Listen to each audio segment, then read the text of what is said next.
KMES English Medium Junior College welcome its students for the online lecture of philosophy for Chapter 5 What to Do and Why for the topic Purushartha.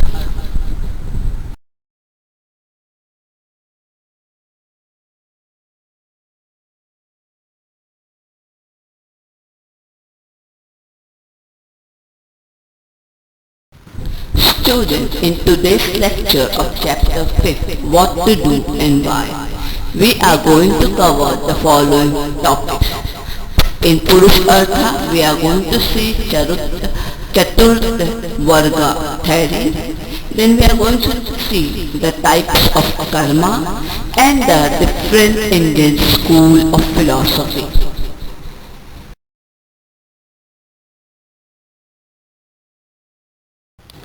Purushartha. The word Purushartha is analyzed as Purusha Hi Arthe. That is Purushartha. The word Artha has several meanings. Here it means a goal or a purpose. So Purushartha is a goal or a purpose.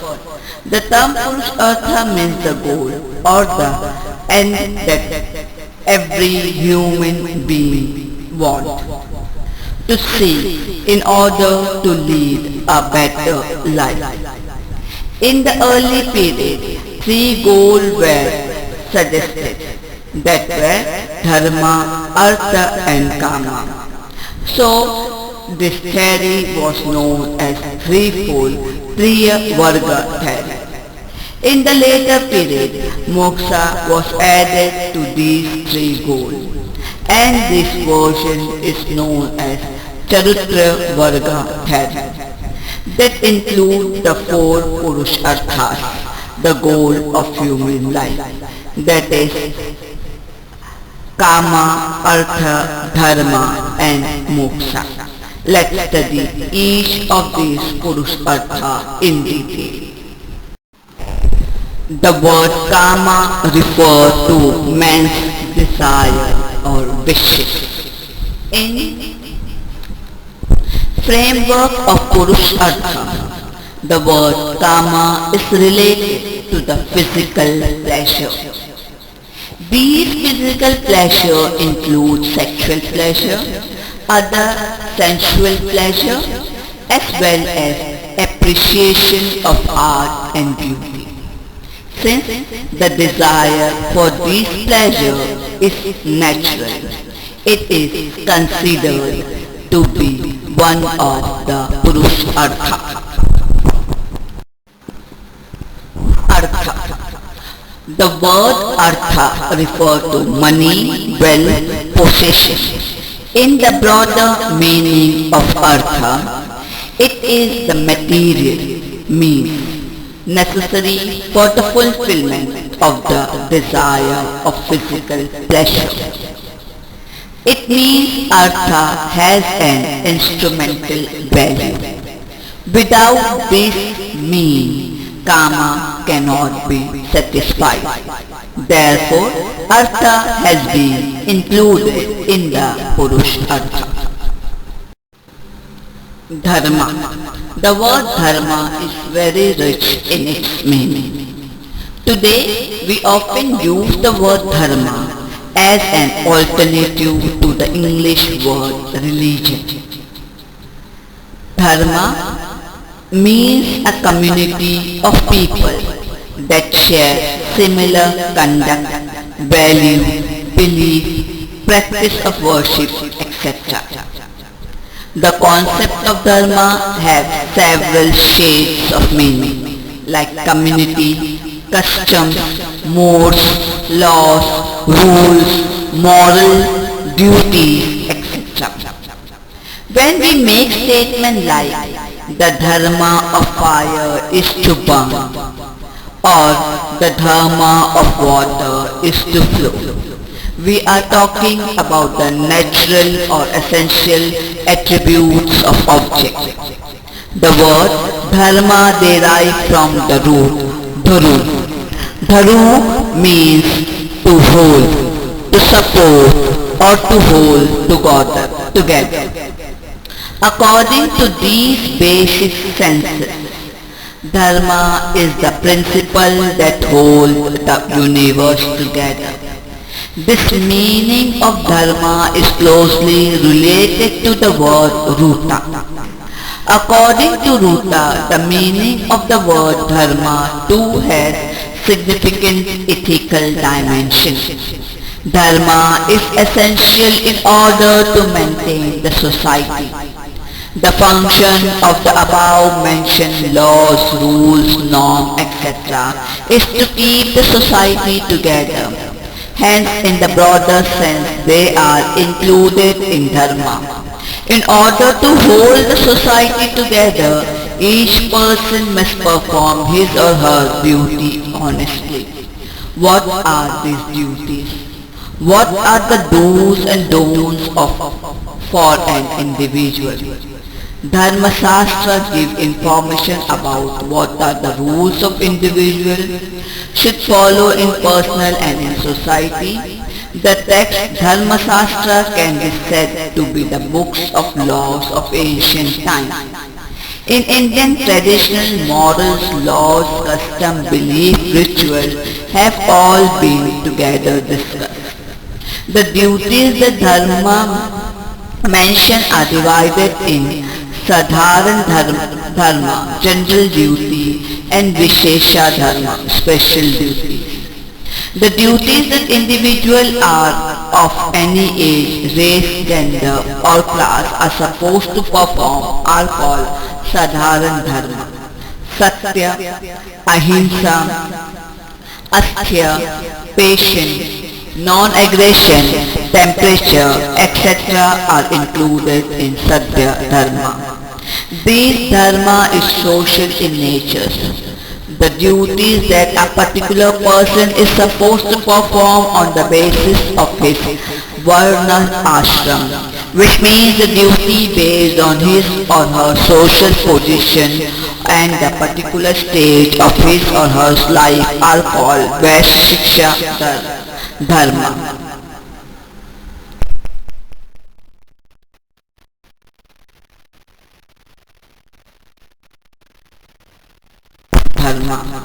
You must be familiar with the story from Mahabharata of war between the Kauravas and the Pandavas.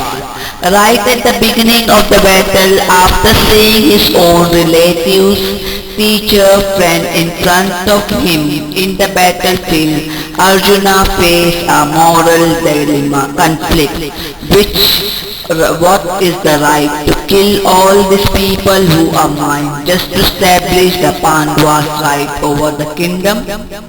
In this moment, Sri Ganesha asked Arjuna to follow his Sadhya Dharma, that is the Varna Adharma. According to Krishna, being a Kshatriya, it was Arjuna's duty to fight. The Dharma Purushartha mainly comprise of Sadhya Dharma and the Vaishiksha Dharma. The goal of Artha and Kama are to fulfill in the framework of Dharma. Violation of the principal values and duties stated by the Dharma in order to earn money or to enjoy pleasure is not acceptable to the tradition. The principle of Dharma, that is the principle of morality, provides guidance regarding what should be in relations to man, nature in the society. If Dharma is followed, wherever is the control of Dharma is violated. While pursuing Artha and Kama, it causes hindrance as well as to the well-being of the individual and the society. Performing action in accordance to Dharma lead to material prosperity as well as essential for the spiritual well-being. Moksha. In the theory of karma, we have seen that all other schools of philosophy except Charvaka accepted the idea of rebirth. The tradition believed that being born again and again is to suffer again and again. Hence, birth is a constraint, and being released from the circle of rebirth is the supreme goal of human being. Dharma, Artha, Kama are the goal to attain in this birth. But moksha is the highest Purushartha that liberates an individual from the cycle of birth to death. For this perspective, the first three Purushartha are kind of material goal, while moksha leads to spiritual well-being. The role of moksha Purushartha is consistent with the metaphysical idea according to which man's self is not material but spiritual. Ignorance regarding our real nature is the main reason of getting trapped in the cycle of birth and death. Knowledge is necessary in order to attain liberation. But moral conduct is also important as knowledge. The combination of spirituality and morality made by the traditional is noteworthy. Lust for material pleasure, unethical means used to acquire this pleasure, hypocrisy, the craving for fame are not the sign of true spirituality. An unethical person cannot gain knowledge because this person's thought process is greatly affected by the motives of raga and divasa, that is likes and dislikes, which such a polluted thought process neither the nature of the universe nor the nature of self can be known. Due to the lack of knowledge, moksha to remain unattained. There is an interdependence between a person's knowledge and morality. We have ethically and according to dharma is to regulate our desire, intention, feeling, emotions and doing that is beneficial for one's own self and for the other. By doing so, one liberates the intellect from the prejudiced perception. The increase its ability to gain knowledge. In the same way as the depth of the knowledge increases, the foundation of morality becomes stronger. Ignorance, cycle of birth and death. Cycle of birth leads to three things: a moral person and an immoral person. The moral person thoughts are free from prejudice and preconception due to the control of beneficial conduct. Hence, he attains the knowledge. Attainment of liberation, moksha, freedom from the cycle of rebirth. Whereas the in-person thoughts are polluted by raga and divasa. Hence, knowledge is not gained. Since knowledge is not gained, liberation, moksha is not attained. Continuation for the cycle of rebirth. The most important question related to moksha, Purushartha, is how to attain liberation. As long as the person is alive, he or she has to perform some or the other action. According to the theory of karma, the karma is performed. Its fruits have to be born. If some, then the question raised as how it is possible to get released from the cycle of rebirth. In this regard, it is important to consider how an action is to be performed and which action is to be performed. Ethical thoughts of Indian tradition has developed the morality in this context. Types of karma. According to one of the classification of karma, there are three types of karma. They are sanchita, Prabhat and Sanchiman or Kriyaman. All the action that we have done in the past, not only in this life but also in the previous life, are yet to bear the fruit, called as Sanchi Karma. The action, the fruit of which we will necessarily receive in the present is called as Prabhat. The action that we are performing at present are Sanchiyama or Kriyaman Karma. Once these actions are performed, their fruit consequence get determined. If these actions are performed wisely, dutifully, they will bear good result. However, there is no escape from the fruit of Prabhat Karma. The potentiality of Prabhat Karma to bear the fruit is fully developed, so they are to be enjoyed suffer.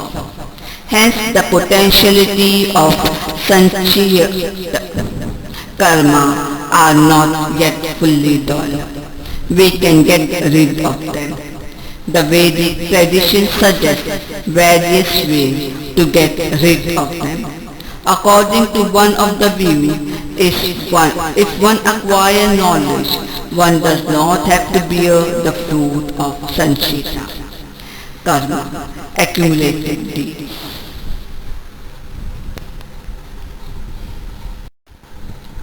School of Philosophy. According to the Mimamsa school of Indian philosophy, there are proper ways to get rid of bearing the fruit of Sanchita Karma.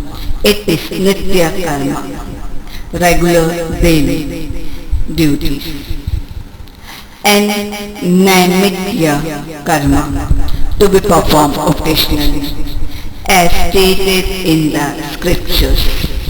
Bhagavad Gita has propagated the path of Nishyakama Karma, the path of performing an action without the expectation of some fruit. Whatever action we perform is performed due to some desire. You accept some outcome from it. That is, such karma is performed with the desire of getting its fruit. Nishya Kama Karma means action performed without any expectation of fruit. According to the teaching of Bhagavad Gita, such actions do not generate the fruits result, which are bind to an individual. If we perform all our actions without expectation, we get liberated from the cycle of birth and death. Now you may wonder why one would perform the action if one does not want to get any fruit or result from it. It is possible to do karma, perform action without expecting its fruit. To this Gita replies, such actions are possible. These are the actions that we perform out of the senses of duty, and we do not accept any fruit result from this. This is Nisha Kama Karma. If you look back at the example that we took in the beginning of the lesson, while traveling in the bus, if you give a seat to an elderly person with an intention of following your duty, then it would be Nisha Kama Karma. But if you offer the old man a seat in a bus with an expectation of being rewarded by him in return, it would be Kama Karma. Then you will have to bear its fruit. It should also be noted that whatever the fruit of Kama Karma are good or bad, in both the cases you are binding and must be born. That is why performing Nisha Kama is the only right way to attain moksha, liberation. Although the theory of the karma states that the relationship between the karma and its fruit, it does not provide guidance regarding which action should be considered as good or bad. From the explanation by now must have realized that if it is the function of the dharma, morality, to provide us guidance, dharma tell us about our duty. Performing these actions only when they are our duty is nishkama karma. At the same time, it should be noted that only those actions which are moral and are considered to be desired for the individual and the society have been given the status of duties.